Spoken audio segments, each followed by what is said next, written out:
Jadi jiwa itu, ya, jiwa itu bagian dari ruh. Jadi ruh itu ada 3 bagian dalam ilmu agama, terutama dalam agama Islam. Ketika kita berbicara ruh, itu ada 3 bagian. Bagian yang pertama adalah nurullah. Bagian yang kedua adalah nur Muhammad. Bagian yang ketiga adalah nur insan. Itu yang disebut dengan jiwa. Jadi nur insan itu yang disebut dengan diri pribadi kita yang sejati. Nah, kenapa jiwa itu sakit? Karena jiwa ini tidak mendapatkan asupan nutrisi baik dari nurullah maupun dari nur Muhammad. Artinya jiwa ini berdiri sendiri, tidak terakses dengan alam-alam tingginya. Nah, jiwa yang semacam ini yang disebut dengan jiwa kegelapan. Nah, jiwa yang semacam ini sebetulnya yang disebut dengan sakit. Bisa jadi, mohon maaf, kelihatan orang beraktivitas, beribadah, tapi jiwanya kotor. Nah, jiwa yang kotor itulah sebetulnya yang disebut dengan jiwa yang sakit. Dan ternyata riset membuktikan orang yang tubuh spiritualnya tidak sehat, ternyata 4 tubuh yang dibawanya, baik itu tubuh intuisi, tubuh mental, tubuh energi, dan tubuh fisiknya kelihatan tidak sehat. Nah, oleh karena itu, kalau kita berbicara orang sakit, jangan terfokus pada sakit fisik sebetulnya. Tubuh fisik yang sakit itu hanya akibat sebetulnya dari 4 tubuh di atasnya sakit. Oleh karena itu, ya, tubuh fisik ini ketika diobati biasanya, ya, dikasih obat hanya untuk menghilangkan rasa sakit sementara, dan besok lusa sakit lagi. Kenapa? Karena penyebab timbulnya sakit itu sama sekali tidak diurus. Jadi tubuh fisik ini sakit gara-gara 4 tubuh yang lainnya sakit. Jarang, ya, orang ketika tubuh fisiknya sakit kemudian dia menata jiwa. Oh, saya sadar bahwa tubuh fisik saya sakit akibat dari tubuh spiritual saya sakit, tubuh intuisi saya sakit, tubuh mental saya sakit, tubuh energi saya sakit. Maka yang diperbaiki adalah 4 tubuh itu. Jarang. Ketika sakit kepala pasti minum obat penghilang sakit kepala. Betul nggak? Nggak pernah, ya. Kemudian cari orang minta bantuan. Ini saya sakit kepala, kayaknya jiwa saya sakit deh. Jarang. Padahal itu benar, ya. Semua sakit yang ada di tubuh fisik ini hanya pesan cinta, dan pesan cintanya adalah tolong perbaiki tubuh Anda yang lain, karena tubuh fisik ini hanya menjadi akibat dari sakitnya tubuh-tubuh yang lain. Nah, banyak orang yang tidak sadar kalau dirinya sakit. Karena dia menganggap yang namanya sakit itu adalah sakit di tubuh fisik. Padahal 4 tubuhnya itu tidak sehat.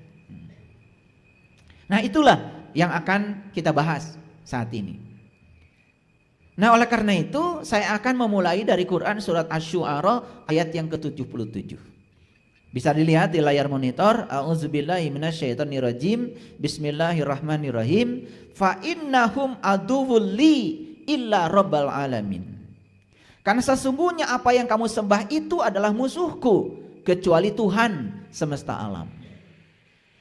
Jadi sepanjang kita belum bisa menyembah Tuhan semesta alam, karena kita tidak tahu dia, tidak kenal dia, maka dapat dipastikan selamanya kita akan menyembah yang selain itu. Bahkan orang, ya, ketika dia itu mungkin sembahyang, ketika ditanya siapa yang Anda sembah, pasti akan mengaku saya menyembah Allah. Untung aja Allah tuh gak pernah ribut. Allah tuh gak pernah comel. Coba kalau Allah punya mulut, langsung Allah bicara, enak aja kata Allah. Sepanjang kamu sembahyang, kamu tidak menyembah aku, karena yang kamu ingat bukan aku. Untung aja Allah gak comel. Betul apa tidak? Makanya selingkuh kepada Allah yang disebut dengan syirik itu sebetulnya hanya akibat. Syirik itu akibat kita tidak tahu dan kenal kepada Dia. Maka siapapun yang tidak berusaha tahu dan kenal kepada Dia, selamanya dia sesungguhnya menyembah musuhnya Allah. Dan itu menjadi sumber penyakit. Jiwa kita tidak mendapatkan asupan.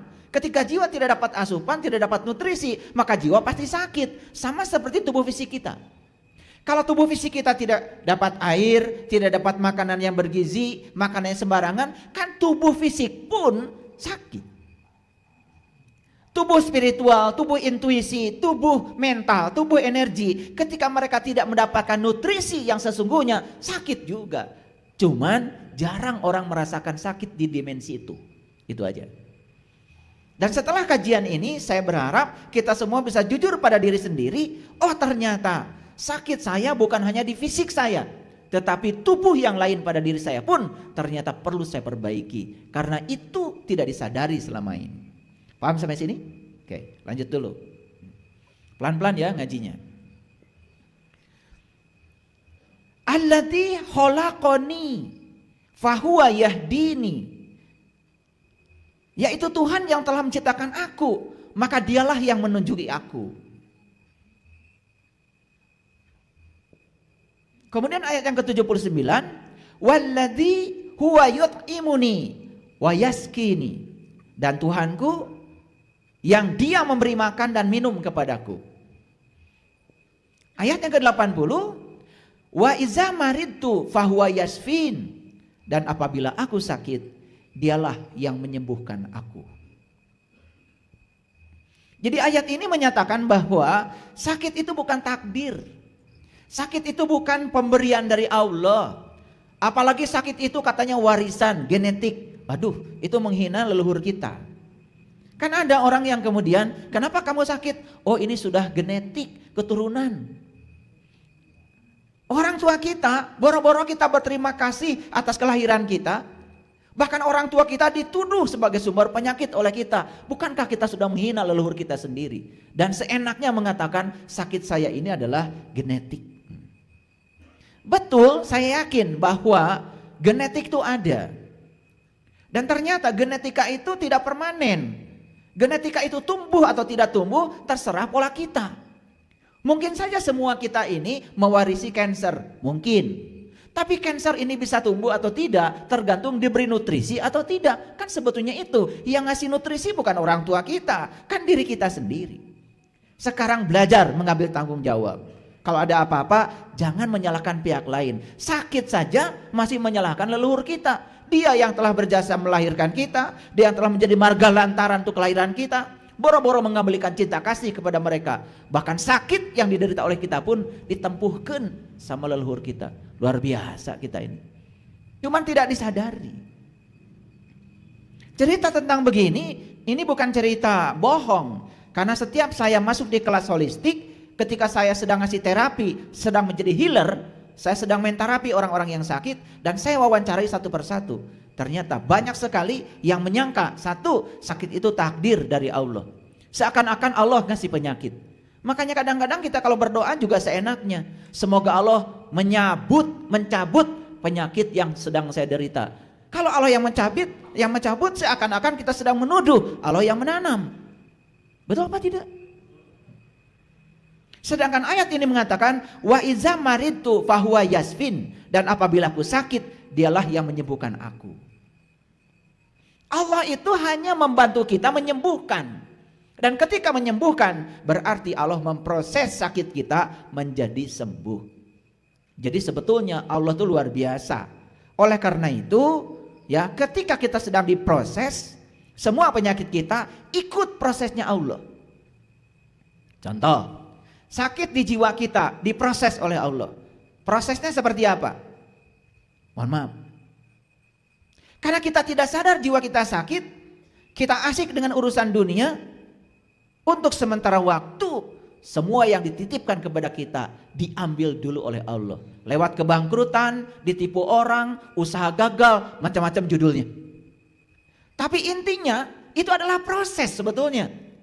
Karena Allah ingin menyembuhkan jiwa kita yang sakit. Dan rata-rata orang baru sadar bahwa jiwanya sakit setelah kebangkrutan yang luar biasa, baru mengalami kebangkitan. Maka jadi kelas spiritual seperti ini hampir dapat dipastikan jarang orang yang sedang berada di puncak kejayaan duniawi. Nasib saya memang seperti itu.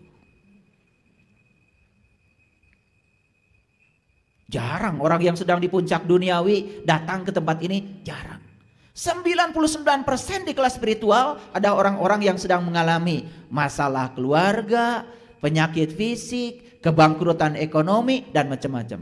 Dan kita mengira itu musibah, padahal judul musibah dari kita sendiri. Yang sebenarnya Allah sedang memproses supaya kita sembuh dan menyadari bahwa kita sakit di dimensi itu.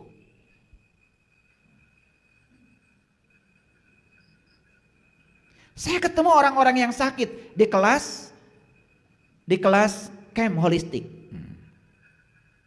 Lalu pertanyaan saya begini, biasanya akhir-akhir sesi, seneng gak dapat pelajaran dari saya? Oh, senang sekali.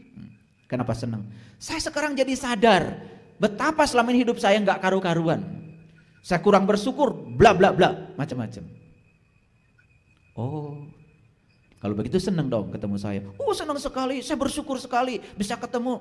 Dan saya bisa sadar tentang kehidupan saya yang kurang tepat selama ini. Alhamdulillah. Coba ingat-ingat, yang mengantarkan kalian ketemu saya itu siapa?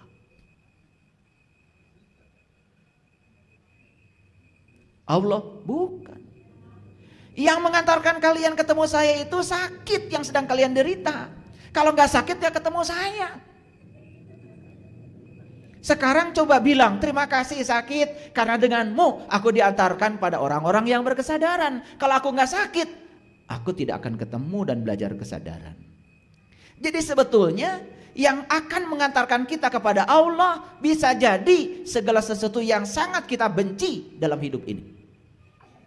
Yang akan mengantarkan kita kepada Allah bisa jadi sesuatu yang sangat kita tidak sukai dalam hidup ini. Kita baru bisa menerima yang tidak disukai itu setelah kita menyadari ternyata saya diantarkan pada kesadaran ini oleh sesuatu yang tidak saya sukai. Ada orang yang harus kehilangan 800 miliar loh baru ketemu saya. Dan setelah ketemu saya kemudian belajar kesadaran, memiliki perspektif kehidupan yang baru. Karena perspektif kehidupan, sudut pandang terhadap kehidupan itu yang akan mengantarkan kita pada surga secara psikologis. Dan kita akan menemukan kedamaian ketika memiliki sudut pandang yang bagus terhadap kehidupan. Contoh, masa lalu itu tidak bisa diubah, tapi cara memandang masa lalu bisa kita ubah saat ini. Ketika kita bisa mengubah cara pandang kita pada masa lalu kita, saat itu kita menemukan kedamaian. Padahal masa lalunya tidak berubah, tapi cara pandang kita yang dirubah, ternyata kedamaian lahir dalam diri kita. Sudut pandang itu hanya bisa berubah ketika kita meningkat kesadarannya. Dan kita meningkat kesadarannya ketika kita bersentuhan dengan orang-orang yang berkesadaran. Dan kita baru bersentuhan dengan mereka yang berkesadaran setelah kita mengalami berbagai macam penderitaan, tekanan dan kebangkrutan. Bukankah itu yang kita benci yang telah mengantarkan kita pada kesadaran itu? Betul? Makanya saya sering mengatakan Allah selalu menunggu di tempat yang kita tidak suka. Dan semakin kita menolak yang kita tidak suka, maka kita semakin terjauh dari Allah. Padahal semua yang kita tidak suka bisa jadi adalah proses. Tetapi apa yang terjadi? Malah kita protes. Bukan menikmati proses, bukan menerima proses, malah kita protes. Nah, ketika kita banyak protes daripada menikmati proses, bersiap-siaplah kita akan semakin tenggelam dalam penderitaan kita sendiri. Itulah kenapa judul kita hari ini adalah proses dan protes. Ini baru judulnya. Paham ya? Nah. Bedanya tipis proses dengan protes itu. Ya, hanya beda S dengan T. Tetapi dalam pelaksanaannya membuat kita menderita sangat signifikan kalau kita salah memandang kedua istilah ini. Yuk kita masuk dulu sebentar. Saya buka dulu dengan sebuah pendahuluan. Orang sukses paham tentang proses. Orang gagal lebih banyak protes. Jadi kalau kita dalam hidup ini gak sukses-sukses, sebetulnya sederhana. Karena kita belum sepenuhnya menerima proses. Kita lebih banyak protes.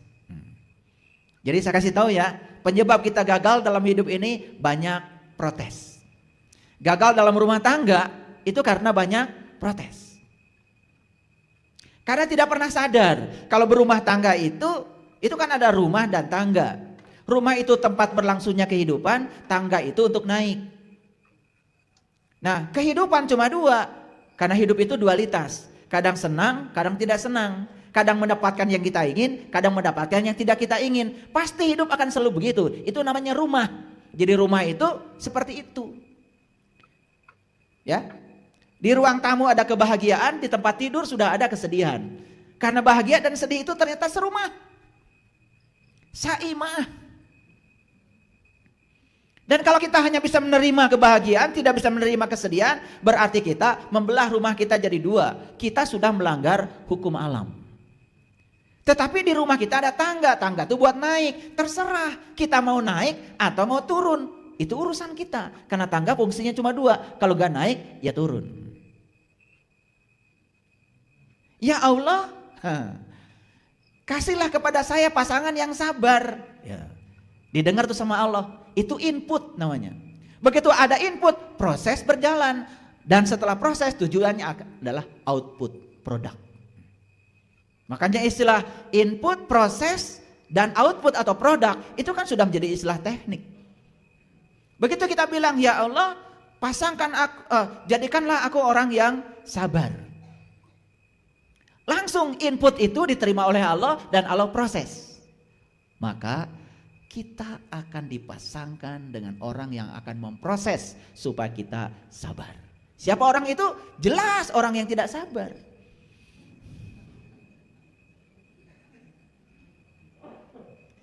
Begitu kita sudah memasuki input, proses, maka dipertemukanlah dengan orang yang tidak sabar. Karena lewat mereka kita akan diproses menjadi orang yang sabar. Outputnya adalah orang yang sabar. Tetapi kita protes. Loh, kok pasangan hidup saya begini? Dikiranya kalau kita minta ya Allah jadikan orang yang sabar, akan dipasangkan dengan yang sabar atau mual sabar. Ya Allah, jadikanlah aku orang yang selalu diam dan bisa mendengar lebih banyak. Maka pasti akan dipasangkan dengan orang yang cerewet. Proses berjalan. Dan hadirnya orang yang cerewet akan membuat kita diproses menjadi orang yang banyak mendengar. Karena kalau kita dipasangkan dengan yang cerewet, habiskan waktu sama dia. Cuman kita tidak sadar kalau itu adalah proses. Yang terjadi adalah protes. Maka outputnya tidak pernah sukses. Makanya dari hidup ke hidup ya gitu-gitu saja. Tidak tambah dewasa, tidak tambah bijak. Karena tidak mengerti mekanisme semesta bekerja. Itulah bodohnya kita selama ini. Ada orang datang sama saya. Dia itu satpam. Bilang sama saya. Ya, ayah, bisa nggak didoakan? Didoakan apa? Saya ingin jadi orang kaya. Ya saya balik tanya, emang kamu siap jadi orang kaya? Ya saya tanya dulu, dikiranya jadi orang kaya itu gampang. Karena belum pernah kaya. Saya pernah bertanya orang yang sudah kaya, ternyata orang kaya itu banyak yang susah, apalagi nggak kaya. Apa sih susahnya orang kaya?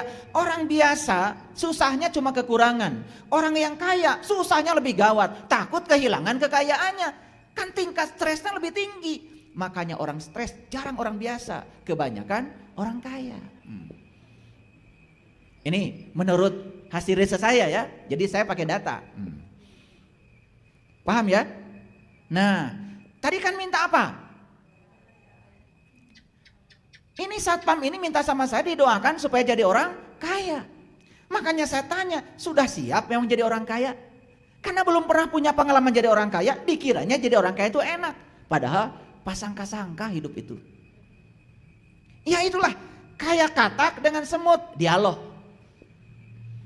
Kata nih, kata semut, enak ya jadi katak. Kamu itu bebas. Bisa loncat sana, loncat sini, sesuka kamu.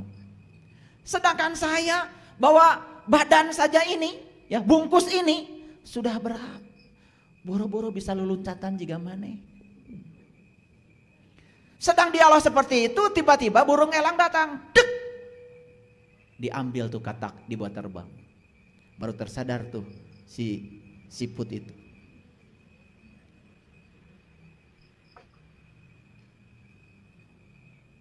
Saya bersyukur punya tubuh seperti ini.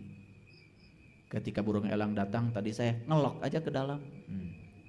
Sembunyi di rumahnya. Dia membandingkan dirinya dengan katak tadi, siput itu. Kenapa? Katak bisa loncat ke sana kemari, sedangkan saya jalan saja merangkak, lama. Tetapi dia punya bungkus. Ternyata Tuhan itu menciptakan makhluk, semua punya kelebihan sekaligus juga punya kekurangan. Itulah yang namanya kesempurnaan. Jadi dialog katak dengan siput tadi itu cukup mengakhiri bahwa hidup tidak bisa dibandingkan. Tugas kita dalam hidup menjadi diri sendiri. Lanjut, yang minta kaya tadi. Ya udah, begitu dia bilang siap jadi orang kaya, ya sudah. Saya tidak kasih wiridan apa-apa. Saya tidak kasih baca itu baca ini. Saya juga nggak pernah ngasih begitu, apalagi janji-janji pahala. Ya cuma saya salamin aja, udah salaman. Semoga kamu jadi orang kaya. Al-Fatihah. Sudah ya, hayang kumaha deui. Dikiranya saya harus menekung gitu ngadoain dia, itu sudah doa. Mau apa lagi? Sudah, bisa. Gak ketemu saya lagi. 2 minggu dari itu dia telepon saya. Nyalahin saya. Nyesel katanya. Minta doa sama ayah. Kenapa? Saya dipecat ayah. Alhamdulillah saya bilang. Tambah kesel sama saya. Sudah dipecat jadi satpam, malah saya bilang alhamdulillah. Karena saya tahu proses sudah mulai berjalan. Jadi yang tadi saya bilang semoga jadi orang kaya, inputnya sudah masuk. Proses sudah berjalan. Karena proses sudah berjalan, ya tentu syarat untuk menjadi orang kaya, tong gawe di dinya wae. Ya dipecat dulu, itu proses awal. Kan saya tanya, berapa gaji kamu? 700 ribu ayah. Mai, henteu kalah tobat cicilan. Ari gawe di dinya wae. Makanya satu proses sudah berjalan, dipecat dari pekerjaan. Saya jelaskan. Kalau kamu gak dipecat, terus kapan kamu jadi orang kaya? Kerja di orang itu hanya menyiapkan masa depan orang. Tapi kalau kerja sendiri menyiapkan masa depan kamu, wah baru terperanjat. Berarti saya harus jadi pengusaha? Yes. Tapi modalnya gimana ayah? Duh maneh mah. Geus minta doa, minta modal. Nah, udah, datang ke rumah. Nih saya jimatin, saya kasih uang. Saya kasih uang gak besar, 500 ribu. Pokoknya mah, sok mahikeun, sing bisa. Saya kasih tahu, adik saya pernah saya kasih modal 15 ribu. Dagang bubur, sekarang udah punya toko. 3 anaknya sekolah di luar negeri. Ya asalnya bubur. Berikutnya nambah, ada lontongnya. Berikutnya dagang lagi ini. Berikutnya ada sayur. Berikutnya sekarang jadi bandar. Gitu, dari 15 ribu. Kalau bisa, bisa. Dan ternyata dia setelah saya kasih modal 500 ribu. Dia betul-betul jadi pengusaha. Gak susah hidupnya. Jadi kita ini sering protes pada saat proses. Setuju? Sekarang kurangi protes. Sadari kalau itu adalah proses. Cuman kita sering tidak mengerti. Itu aja. Bodohnya kita. Paham ya? Oke. Berlian berharga karena proses. Betul apa tidak? Untuk jadi berlian itu kan prosesnya tidak mudah. Ditempa oleh alam, diberi tekanan yang hebat. Setelah jadi permata pun jadi batu, digosok sampai harus keluar.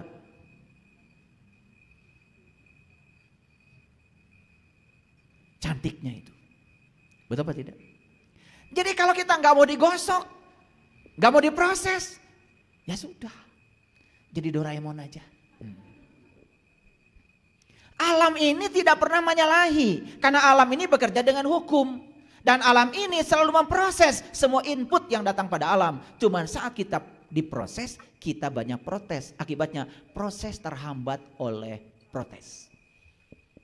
Apa yang terjadi? Output tidak jadi apa-apa. Tadi kita diproses jadi orang apa? Jadi orang kuat. Ya tentu saja kita akan dihadapkan pada situasi yang menguatkan kita. dihadapkan pada masalah yang besar, dihadapkan pada bisnis yang menyulitkan, kan mau jadi orang kuat katanya. Ayo. Mau jadi orang hebat? Terima proses. Dan setiap proses itu pasti perubahan menuju kepada yang hebat. Yang ketiga, ikuti alurnya, nikmati prosesnya, karena Tuhan tahu yang terbaik untuk kita. Percaya deh, Dia yang Maha Pengasih dan Maha Penyayang, gak mungkin amat menyengsarakan kita, gak mungkin. Cuman saat proses berlangsung, ya tentu saja ada berantakannya dulu, tapi sabar. Nikmati prosesnya. Kan kita juga mau rehab rumah, berantakan dulu. Betul nggak? Bocor dulu, banyak kebul. Jangan protes. Kan pengen rumah kita bagus. Kan nggak mungkin rehab rumah tiba-tiba jelek bagus. Nggak mungkin. Melanggar hukum alam.